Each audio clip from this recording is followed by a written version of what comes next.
Hi, this is Larry with Growing Tomato Central. It's spring and we're ready to transplant our tomatoes. Now, I've been growing these tomatoes inside for 5 weeks now, and these have been hardened off now for a week and they're ready to go. If you bought your plants from the nursery, they've already taken care of all that for you, and so you're ready to go. Now, there's different methods you can use. You can put your tomato plant in a container or an upside down growing bucket some kind. I like to put mine in the garden because I want to have a really big tomato plant and they need a lot of space to grow. In the fall, I had prepared my bed with organic matter and compost, so all I got to do now in the spring is put my hole in the ground and plant my tomato plant, and there's no other work that I really need to do. I have my bowl planter, extended bowl planter that I use with my styrofoam method cups because they work real good because they're about the same size. So the hole that I'll create with this bowl planter will be just the same size as the transplant. So let's get to planting. We're ready to plant, and I like to have everything ready to go at the garden so I don't have to walk around trying to get all my stuff together. So I have my tomato plant, I have worm castings, and this will add nutrients. I'll put that at the bottom of the hole and I'll give nutrients to a good start. I have my water can, which I'll water those worm castings in to give it and let it soak in a little bit. I have a collar that I'll put around the base of my tomato plant to help keep the cutworms away. I have my hole planter and I have my cage all ready to go. So let's go ahead and plant. I'm going to make my hole. Now, I don't walk in my beds because I don't want to compact my bed, so I stand from the edge and I push my hole planter in, give it a twist, and pull it out. And just put my dirt to the side. And that creates a good, nice little hole that the plant will go right into. Before I put my plant in, though, I put my worm castings at the bottom, about half full. I put water in it to let it soak in. Okay, I've let the water soak in a little bit and we're ready to put our plant in the ground.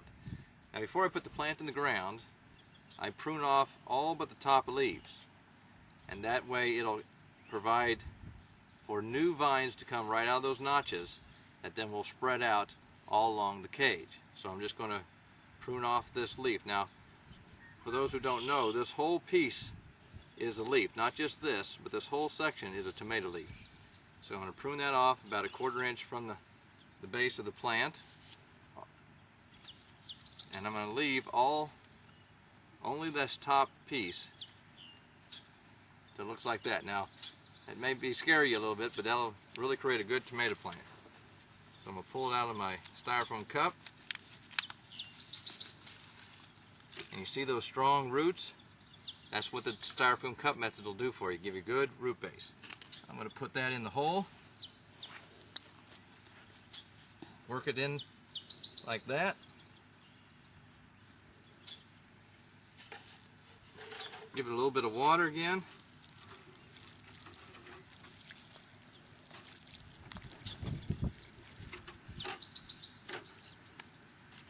Then I'm going to put my collar around it. Kind of push it into the ground a little bit. Like that.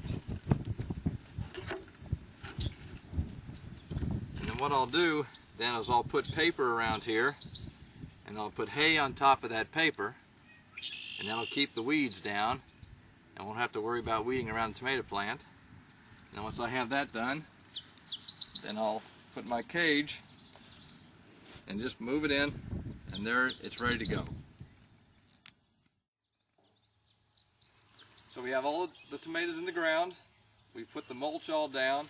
The mulch will keep the weeds from coming up. It also will keep the dirt from splashing up on the tomato plant where the disease can get on the plant from the dirt. We also have all the cages set around the tomato plants. And the last step we do is to stake in the cages with a few electric wire fence posts, and that'll keep the cages from tipping over or falling over when that plant gets big and there's a big wind that comes through.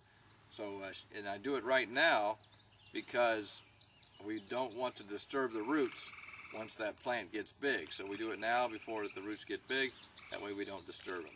So I'm going to go ahead and show you how to set these stakes in. So I'm going to stake these cages in now. I use, like I said, these rebar electric fence posts. They work real good. You can use other things to stake them in, but I just like to use these. It's easy to get in and get out. I have a little sledgehammer, and then I have just a little bit of wire that I'm going to tie this to the cage with. So let me go ahead and stake this in. I like to put the stake on the side where the wind's going to blow a lot. That way it holds it in a lot better. I just drive it down to the bottom of the triangle on the base, and just take my wire and tie it to the fence post. Just a couple turns, and that's really all you need. And then I'll do one on the other side. I like to do two. You can do one, but two is better in my mind. I put it on the other side. Just drive it down and tie it off.